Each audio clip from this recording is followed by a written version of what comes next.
3월 20일 묵상. 작은 사람들, 큰 사람들. 그러므로 내 사랑하는 형제들아, 견실하며 흔들리지 말고 항상 주의 일에 더욱 힘쓰는 자들이 되라. 이는 너희 수고가 주 안에서 헛되지 않은 줄 알미라. 고린도전서 15장 58절. 하나님께서는 어떤 사람은 키가 크고 어떤 사람은 보통 키로 또 어떤 사람은 스몰 작은 키로 만드셨습니다. 우리는 종종 키가 작은 사람들을 리틀 꽁아라고 부르는 실수를 저지르곤 하는데 이는 유감스럽고 불공정한 표현입니다. 제가 단순히 용어에 집착하는 게 아닙니다. 작다와 꼬마 사이에는 큰 차이가 있습니다. 그렇지 않다고 생각하신다면 평균 키보다 작은 사람에게 한번 물어보세요. 그들은 주저없이 자신은 꼬마가 아니라 키가 작다고 말합니다. 꼬마는 단순히 키가 작다는 의미 이상의 것을 내포합니다. 이는 속 좁고 따뜻한 마음이 부족하며 편협하고 의심 많고 시기심 많고 악의적이라는 의미를 내포합니다.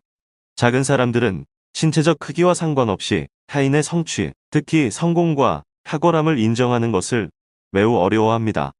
뛰어난 업적을 인정할 줄 아는 성숙한 사람들이 많지만 항상 눈살을 찌푸리고 깎아내리고 의심하고 비판하며 끊임없이 흠을 찾는 작은 사람들이 있습니다.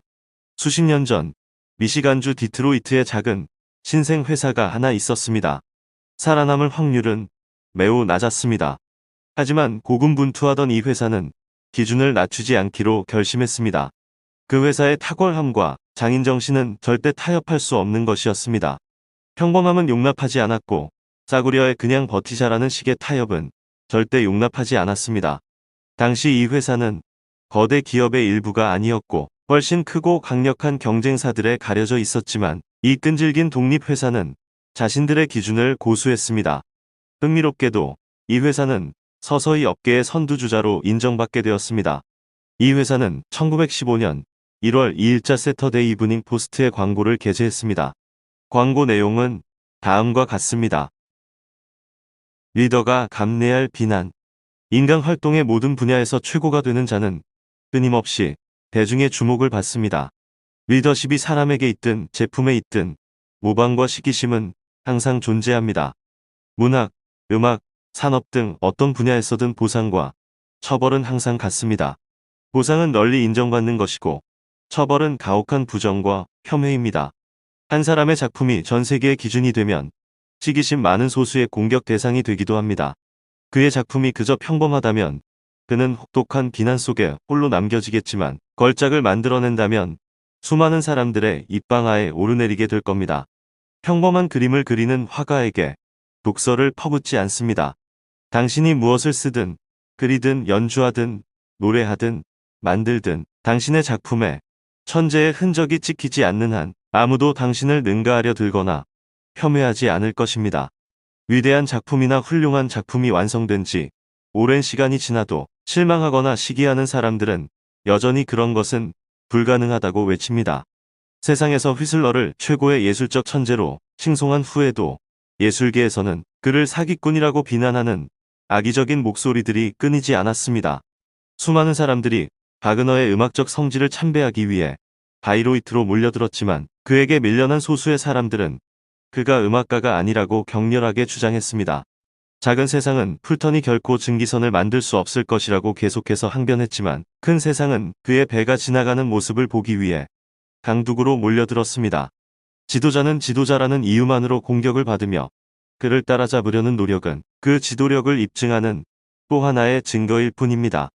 따라잡거나 뛰어넘지 못한 추종자는 폄하하고 파괴하려 하지만 이는 오히려 자신이 대체하려 애쓰는 사람의 우월성을 다시금 확인시켜줄 뿐입니다. 이것은 새로운 것이 아닙니다. 세상만큼이나 오래되었고 인간의 모든 감정, 즉 시기, 두려움, 탐욕, 야망, 그리고 능가하고자 하는 욕망만큼이나 오래된 것입니다. 이런 게 무슨 소용이 있나요? 진정한 지도자는 언제나 지도자로 남습니다. 위대한 시인, 위대한 화가, 위대한 장인 모두 차례로 공격을 받지만 세월이 흘러도 그들의 영광은 영원히 기억됩니다. 선하고 위대한 것은 아무리 부정의 목소리가 커져도 결국 드러나게 마련입니다. 살아남을 가치가 있는 것은 살아남습니다. 이 글을 읽는 분들이 다양하고 많다는 것을 알고 있습니다. 인정하기 힘들겠지만 당신이 작은 사람일 수도 있습니다. 하지만 저는 많은 사람들이 대인배들이라고 확신합니다. 여기서 큰 사람이란 비전이 있고 용감하고 대담하고 안정적이며 생산적이고 힘든 일을 두려워하지 않고 역경에도 굴하지 않는 사람을 의미합니다. 정말 멋지십니다. 앞으로 나아가세요. 더 크게 성장하세요. 당당하게 서세요. 새로운 속도를 내며 힘차게 달리세요. 부폭을 줄이지 마세요. 품질과 탁월함, 그리고 확고한 의지를 추구하세요. 정직과 겸손을 조금도 잃지 않고 앞으로 나아가세요. 앞장서세요. 너무 사소해서 아무것도 만들어내지 못하고 너무 의심이 많아서 인정해주지 않고 너무 시기심이 많아서 위대함을 알아채지 못하는 작은 구경꾼들의 세상은 무시하세요. 목표를 향해 전력을 다해 나아가세요. 바울이 고린도 교회에게 한 권면의 핵심이 바로 그것이 아닙니까? 그러므로 내 사랑하는 형제들아, 견실하며 흔들리지 말고 항상 주의 일에 더욱 힘쓰는 자들이 되라. 이는 너희 수고가 주 안에서 헛되지 않은 줄 알미라. 고린도전서 15장 58절. 사도 바울이 젊은 디모데에게 이 일들에 힘쓰고 몰두하여 내 발전이 모든 사람에게 드러나게 하라. 내 자신에게 주의를 기울이고 인내하라고 권면했을 때 분명히 이러한 점을 염두에 두었을 겁니다. 디모데전서 4장 15절 16절. 당신의 위상이 어떠하든 현재의 처지, 나이, 신분, 직업, 위치, 한계 혹은 배경이 어떠하든 높은 곳을 목표로 하십시오. 사람이 거의 없는 저 높은 곳을 말입니다. 그리고 다음에 당신을 깎아내리려는 사람들의 말에 귀 기울이고 싶은 유혹이 들 때 80여 년 전 디트로이트의 작은 회사, 작은이 아니라 소규모 회사를 떠올리십시오. 생각해보니 캐딜락 자동차 회사를 작은 회사라고 부르는 사람은 한 번도 들어본 적이 없네요.